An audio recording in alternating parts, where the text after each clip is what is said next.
সোমবার সরকারের সমর্থনে তেহরানে জড়ো হন হাজার হাজার মানুষ। যোগ দেন ইরানের প্রেসিডেন্ট মাসুদ পেজেশকিয়ান। নিজেদের অভ্যন্তরীণ ইস্যুতে যুক্তরাষ্ট্র ও ইসরায়েলের হস্তক্ষেপের তীব্র নিন্দা জানান তারা। ইরানকে দুর্বল ও বিভক্ত করে স্বার্থ হাসিলের উদ্দেশ্যে ওয়াশিংটন ও তেল আবিব সন্ত্রাসীদের ব্যবহার করে অস্থিরতা সৃষ্টি করছে বলেও অভিযোগ করেন অনেকে।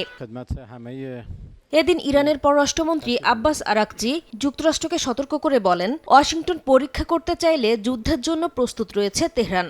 ইরানের সরকার বিরোধী বিক্ষোভ দমনের প্রতিক্রিয়ায় মার্কিন প্রেসিডেন্ট ডোনাল্ড ট্রাম্পের সামরিক পদক্ষেপের হুমকি দেওয়ার পর এমন মন্তব্য করেন তিনি। আল জাজিরাকে দেয়া এক সাক্ষাৎকারে আরাকচি জোর দিয়ে বলেন, চলমান অস্থিরতার মধ্যেও যুক্তরাষ্ট্রের সঙ্গে যোগাযোগের চ্যানেল খোলা রয়েছে। গত বছরের 12 দিনের যুদ্ধের তুলনায় বর্তমানে ইরানের সামরিক প্রস্তুতি আরও ব্যাপক এবং বিস্তৃত বলেও দাবি করেন আরাকচি।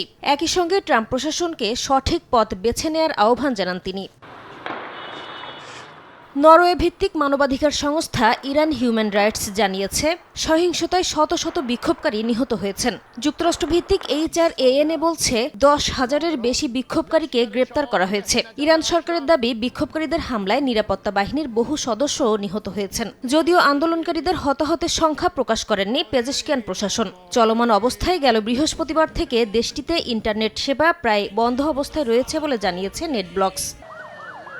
এদিকে সরকার বিরোধী বিক্ষোভের মধ্যেই ইরানের সঙ্গে বাণিজ্য সম্পর্ক থাকা যে কোনো দেশের ওপর 25% শুল্ক আরোপের ঘোষণা দিয়েছেন ডোনাল্ড ট্রাম্প। নিজের সামাজিক যোগাযোগ মাধ্যম ট্রুথ সোশ্যালে এক পোস্টে এটি অবিলম্বে কার্যকর করা হবে বলেও জানান তিনি।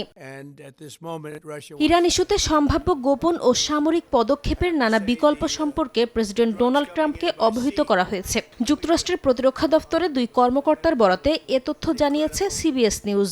ইরানে অবস্থানরত মার্কিনদের অবিলম্বে নিরাপদ স্থানে যাওয়ারও নির্দেশ দেওয়া হয়েছে। নাসরিন রুমি, সময় সংবাদ।